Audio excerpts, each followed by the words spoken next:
Hello everybody, welcome to the final part of this blog. My name is Andrew Soderberg. I'm a student at Red Rocks Community College and a member of Galilee South Community Church in Littleton, Colorado. So as you probably will remember, part 1 and 2 gave some evidence supporting the idea that Christianity is declining in America. I just wanted to say something regarding that before we start. So there is a lot of evidence that supports the idea that Americans are falling away from Christianity, but very little exists to support the idea that Christianity globally is declining. Evidence actually exists that shows that it's increasing worldwide in a study done in 2013 by students at the Center for the Study of Global Christianity at Gordon Caldwell Theological Seminary.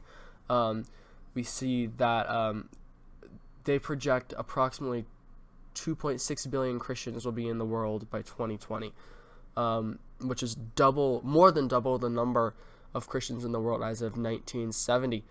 In an article written on U.S. News, we see that there are about 40 new churches being started in China per day, and that's not including underground churches, which are probably a large percentage of the churches that are actually started. So Christianity is decreasing in America, but globally, in its global context, it's still rising. So now I want to move on and talk about why I believe Americans are falling away from Christianity, and I also want to discuss why these aren't valid reasons for people to leave Christianity. I think they're really just cop-outs in the end, because when you start using logic and thinking about them, problems start arising. But I do think these are the things people are thinking when they fall away from the faith. So I think that one of the biggest contributing reasons to why Americans are falling away from Christianity is because of evolution. So many people assume that evolution is a proven fact, which, speaking from a scientific perspective, science can't prove anything. And if we kind of go into detail about this, we see that evolution really isn't science. So let me explain what I'm saying by that. So there's a man called Ray Comfort. Ray Comfort is a street evangelist and filmmaker from Australia.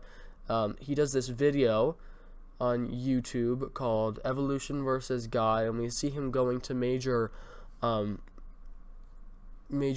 professors at universities and asking them to give him a physical, observable example of a change of kinds. So he doesn't use the word species for a very specific reason. We have observed species adapting and changing into different species. However, they always stay as the same kind. So basically, Darwin's finches, we see that they evolved from one species of finch to maybe another species of finch, or one species of bird to another species of bird, but they never changed kinds from a bird to another creature. And that's what evolution claims. Evolution claims that eventually a creature will change from something very distinct, like a bird, into something distinctly different, like a reptile. Thing is, we have no evidence, either fossilized evidence or observable evidence, that this is actually occurring. We do see it on a smaller scale, but it's very different from seeing it in between kinds, in different kinds. There's no evidence that exists for that. So basically, when people say that they believe evolution, they're accepting it mostly on faith, which makes people like Richard Dawkins crawl in their skin. One of his big quotes is, "Faith is a great cop-out to avoid the need to think effectively." The thing is, evolution is faith. There's so much faith involved in evolution. It's unbelievable. So I think a lot of Americans, they make this conclusion, evolution is taught in schools to be fact, to be this scientifically proven thing. Well, in reality, it's not. And there's a lot of debate regarding the evidence that they use to support their claims for evolution. And a lot of it can be taken to support even creationism, which is the belief that the world was created by a spiritual being, aka God, only like 10,000 years ago, approximately. So a lot of it comes down to interpretation of evidence, and it also comes down to faith. So the second point I want to make is that a lot of Christians have given themselves a bad rap. So looking at today's culture, we often see Christians appearing hateful towards like the LGBT community. So in a survey I conducted of about 50 people, 70% said that according to the Bible, people with homosexual inclinations can't go to heaven. So I think it's this idea that we are completely segregating people that causes people to leave Christianity. The truth is that many Christians are just handling homosexuality in an inappropriate way.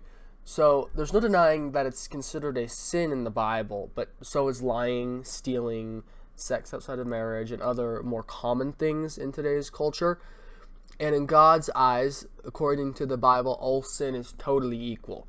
So there's no distinction to God between lying and stealing and having homosexual inclinations. And you know that I'm using the word inclinations because if you are like a practicing homosexual and maybe you're married to somebody from the same gender, that represents an issue. And I think if you are a true Christian, then you will realize that that doesn't work. So this idea of having gay people that are Christians and they're practicing and they're maybe married to somebody from the same gender doesn't really work.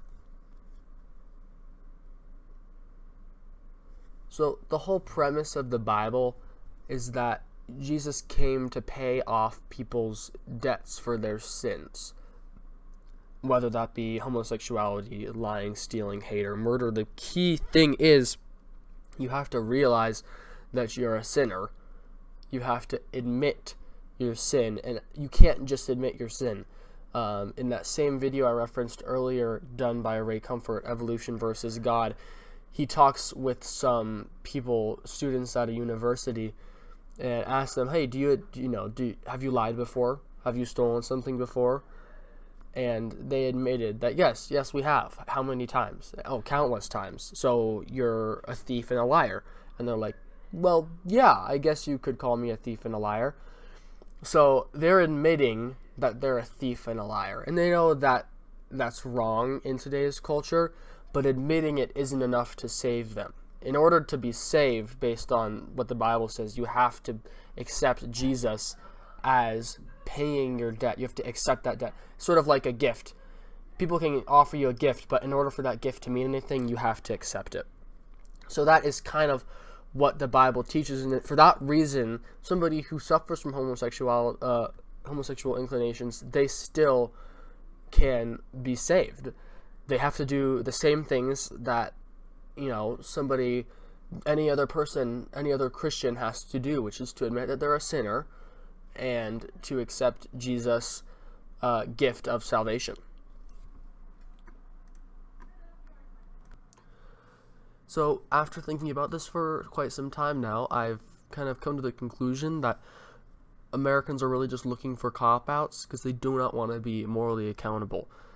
Christianity requires some level of moral accountability and understanding of what is wrong and what is right, and trying to follow those laws. Not to say you're always going to be perfect at them, that completely misses the point. But it does require you to understand what is wrong, what is right, and to admit that those things are wrong and right, and to strive to improve yourself. So Americans don't want to have to do that. They want to be able to live the way they want to live. They want to be free to do whatever they want. So that's really the big issue. I think they're looking for any excuse to get out of being morally accountable. So that kind of wraps up my thought on this portion of the project. So thank you all, and goodbye.